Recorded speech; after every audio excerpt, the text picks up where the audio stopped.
Boa pessoal, na paz? Vamos falar hoje de inteligência emocional na recuperação. É isso aí. A inteligência emocional é a capacidade de entender, compreender e lidar com suas emoções emocional de maneira consciente e saudável. Pessoal, na dependência química, a inteligência emocional é uma ferramenta essencial. Porque muitos comportamentos de uso são movidos pela busca e pelo alívio emocional. Alívio emocional.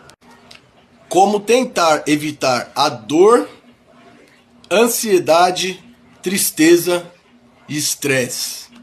Então é isso aí, pessoal. A inteligência emocional na recuperação é isso aí que eu passei pra vocês aí, tá?